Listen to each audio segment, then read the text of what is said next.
திருநாவுக்கரசு திருநாவுக்கரசு திருநாவுக்கரசு சிவா திருச்சிற்றம்பலம்.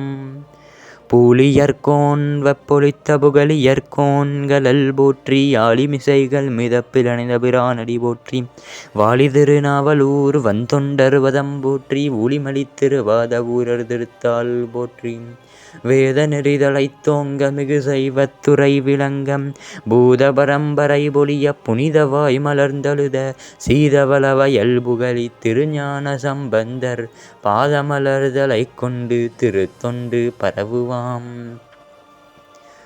திருநீலகண்ட யாழ்ப்பாணர்.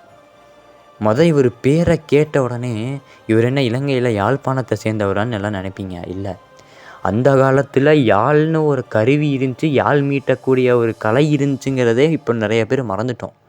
யாழுங்கிறது ஒரு வீணை மாதிரி ஒரு பழமையான ஒரு கருவி. அதை கொண்டு இப்போ சங்க இலக்கியங்கள்லாம் எடுத்துக்கிட்டிங்கன்னா அதில் திருவள்ளுவரே யாழை பற்றி பாடுவார். சங்க இலக்கியங்கள் எடுத்துக்கிட்டிங்கன்னா யாழை பற்றி உங்களுக்கு தெரியும். நிறையா அரசர்களை யாழை வைத்து பாடி பரிசு வாங்கிய புலவர்கள்லாம் இருக்கிறார்கள். யாழுங்கிறது பழைய காலத்து இசைக்கருவி, திருவள்ளுவர் காலத்து இசைக்கருவினே வச்சுக்கிறேங்க. அப்படிப்பட்ட ஒரு யாழை வைத்து சிவருமானை பாடக்கூடியவர் திருநீலகண்ட யாழ்ப்பாணர். ஆனால் இவர் பிறந்தது இந்த கீழ் ஜாதியில். இவருக்கு ஒரு நம்ம கோயிலுக்குள்ளெல்லாம் போகக்கூடாது. நம்ம நந்தனார் மாதிரி நம்ம கோயிலுக்குள்ளெல்லாம் போகக்கூடாது, பெருமானெல்லாம் பார்க்கக்கூடாது. இவருக்கு மனைவியார் ஒருத்தங்க இருக்காங்க, மதங்க சூளாமணியார். இவர்கள் 2 பேரும் இறைவனை சிவருமானை மனைவிக்குள் வைத்து பூஜை செய்தார்கள். சிவருமான் பார்த்தார். மதுரை மாநகருக்கு இவர்கள் வர வேண்டும் என்று இவர் சிவருமானின் அருளாசி உரையால் இவர்கள் மதுரை மாநகருக்கு வந்து நம்ம வெளியே இருந்தே சிவருமான உட்காந்து யாழில் மீட்டி பாடுவோன்னு நினைக்கிறாங்க. வரப்போ வெளியேருந்து அந்த கோயிலேருந்து அர்ச்சகர்கள்லாம் வெளியே வராங்க. சாமி, நீங்கள் தானே திருநீலகண்ட யாழ்ப்பாணர்? ஆமாம், உள்ளே வாங்க. உள்ளையா? நான் கீழ் ஜாதிக்காரனாச்சு. ஐயா, சுந்தரேஸ்வரர் சுந்தரலிங்க பெருமான் சொக்கலிங்க பெருமானே உங்களை உள்ளே அழைச்சிட்டு வர சொன்னார். சொக்கலிங்க பெருமான் சொன்னாரா? பெருமானே, உன் அருள் என்ன அருள் ஐயா அப்படின்னு உள்ளே போனாரா? அப்போ தான் கோயிலெல்லாம் க்ளீன் பண்ணியிருக்காங்க, தொடச்சி விட்ருக்காங்க. தர பூரா ஈரமாக இருக்குது. இவர் பார்த்தார். சொக்கலிங்க பெருமான் சன்னதிக்குள்ளே சொக்கலிங்க பெருமானை பார்த்துட்டேனே, மீனாட்சி அம்மனை பார்த்துட்டேனே. உட்காந்தார். முன்னாடி அந்த ஈரத்துலேயே உட்கார போனார். உட்காந்து அப்படியே அந்த யாழில் வச்சு அங்கேயே பாட போனார். இவருக்கு அந்த ஈரம் இதெல்லாம் தெரியாது. பெருமானை பாடணும், அவ்வளோதான். இவருக்கு வேணால் அந்த அக்கறை இல்லாமல் இருக்கலாம், சிவருமானுக்கு அந்த அக்கறை இல்லாத இருக்குமா? சிவருமான் என்ன பண்ணார்? இவர் இந்த இன்னொன்று சொன்னார். இந்த திருநீலகண்ட யாழ்ப்பாணருக்கு தங்க பலகை ஒன்று போடுங்கப்பா அப்படின்னார். எப்படி இருக்கு இவருக்கு? பெருமானே, நானே கடையேன், எனக்குன்னு இப்படி அருள் புரிகிறாயா? தொண்டர் குலமே தொழும் குலங்க, சிவனடியார்களுக்குள்ள ஜாதியெல்லாம் கிடையாது. மயிலாப்பூரில் வாழ்ந்த சிவனேச செட்டியார், அவர் செட்டியார். ஞானசம்பந்தர் கவுண்டிண்டிய கோத்திரத்து அந்தனர். அந்த சிவனேச செட்டியார் என்ன சொன்னாராம்? ஞானசம்பந்தருக்கு என் பொண்ணை கல்யாணம் பண்ணி கொடுப்பேன்னு சொன்னாராம்.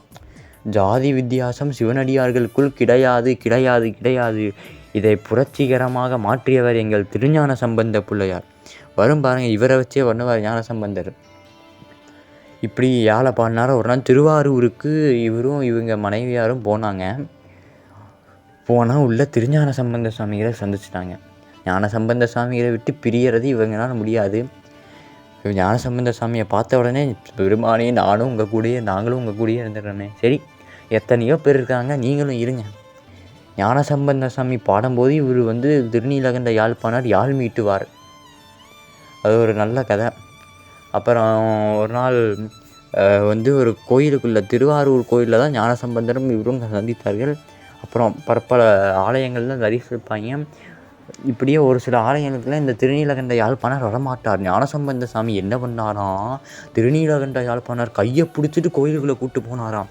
ஜாதி வித்தியாசம்லாம் சிவனடியார்களுக்குள்ளே கிடையாதுங்க. இறைவனுக்கு பொறுத்தளவு அனைவரும் சமம் என்று புரட்சி ஞானசம்பந்த சாமிகள் மாதிரி புரட்சி யாருனாலையும் பண்ண முடியாது. 7ஆம் நூற்றாண்டில் புரட்சி பண்ணியவர் ஞானசம்பந்த சாமிகள். ஜாதி போங்கடாடே, நீங்கள் என்ன ஜாதி வித்தியாசமாக பண்ணி காதல் திருமணம் பண்ணுறீங்களா? அதை நான் பண்ணி வைக்கிறேன்டான்னு ஞானசம்பந்த சாமி பண்ணி வச்சார்.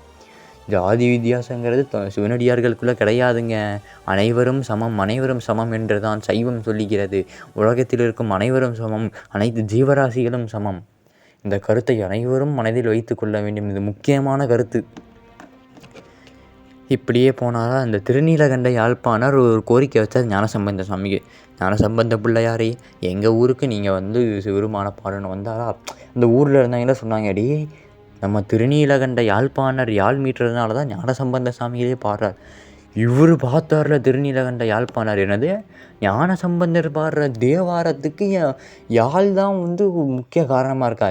இந்த யாழ் இங்கே ஞானசம்பந்த சாமிகளை பற்றி என்னையா தெரியும் உங்களுக்கு? பெருமானி, ஞானசம்பந்த பெருமானி, என்னோட யாழ்னால் மீட்ட முடியாத ஒரு பாட்டை பாருங்கன்னொடனே ஞானசம்பந்த சாமி அங்கே ஒரு பாட்டை பாடினார். அதனால் யாழுக்கு அந்த யாழ்னால் அந்த பாட்டுக்கு ஈடு கொடுக்கவே முடியலை. உடனே உங்களுக்கு சிவபெருமானை பற்றி பாடாத இந்த யாழ் எதுக்கு இருக்குன்னு அதை உடைக்க போனாரா? ஞானசம்பந்த சாமி தடுத்தார். பெருமானி சொல்கிறத கேளுங்க, சிவபெருமானை நம்ம பாட வேணும், சிவபெருமான் புகழை நாம் பாட வேண்டும். இந்த யாழை வைத்து இன்னும் சிவத்தொன்று நீங்கள் செய்வது நிறையா இருக்குன்னு சொல்லி அதை தடுத்து நிப்பாட்டினார். அதன் பிறகு திருஞான சம்பந்த சாமிகளின் திருக்கல்யாணத்திற்கு இவரும் சென்றார். திருநீலகண்ட யாழ்ப்பாணர், இவருடைய மனைவி மதங்க சூளாமணியர் இருவரும் சென்றார்கள். இறுதியில் ஞானசம்பந்த சாமிகள் அந்த திருமணத்தில் ஜோதியில் இவர்களும் கலந்தார்கள். இதுதான் வரலாறு. ஞானசம்பந்த சாமிகளுடன் வாழ்ந்த வரலாறு வீர வரலாறு. எம்பிரான் சம்பந்தன் அடியார்க்கும் அடியேன். எனவே இந்த திருநீலகண்ட யாழ்ப்பாணர் இந்த நாயன்மாரின் குரு பூஜையாகியது இன்றைக்கு முக்கியமான ஒரு விஷயம். சுந்தரமூர்த்தி சாமிகள் பாடினது வெறும் 60 அடியார்களை தான் திருத்தொண்டர் தொகையில் பாடினார். அந்த 60 அடியார்கள் படி அந்த வரிசையில் பார்த்தா சுந்தரமூர்த்தி சாமிகள் பாடின அடியார்களில் கடைசி அடியார் இவர் தான். எனவே அதுக்கப்புறம் பின்னாடி தான் நம்பியாண்டார் நம்பிகள் சுந்தரமூர்த்தி சாமிகளுடைய அம்மா அப்பா அப்புறம் சுந்தரமூர்த்தி சாமியை சேர்த்து 63 பாடினார். இதை அப்படியே பின்னாடி சேர்த்துக்கிட்டு பெரிய புராணத்தை பாடிய சேக்கிழார் பெருமான் 63 தனியடியார்களாகவும் 9 தொகையடியார்களாகவும் பாடினார். எனவே இந்த திருநீலகண்ட யாழ்ப்பாணரின் குரு பூஜை என்று அவரை பற்றி பேசும் பாக்கியம் எனக்கு கிடைத்துள்ளது. இந்த வாய்ப்பை தந்த நம் திருஞான சம்பந்த சாமிகளின் பொற்பாதங்களை வணங்கி இந்த பதிவை திருநீலகண்ட யாழ்ப்பாணரின் பொற்பாதங்களில் சமர்ப்பித்து இந்த பதிவை முடிக்கிறோம். வையகமும் துயர்தீர்கவே மேன்மைகுள் சைவநீதி விளங்குக உலகமெல்லாம் என்னும் கூற்றை முன்பணித்து இந்த பதிவை நம் திருநீலகண்ட யாழ்ப்பாண நாயனார் பொற்பாதங்களில் சமர்ப்பித்து இந்த பதிவை முடிக்கிறோம். திருநாவுக்கரசு திருநாவுக்கரசு திருநாவுக்கரசு.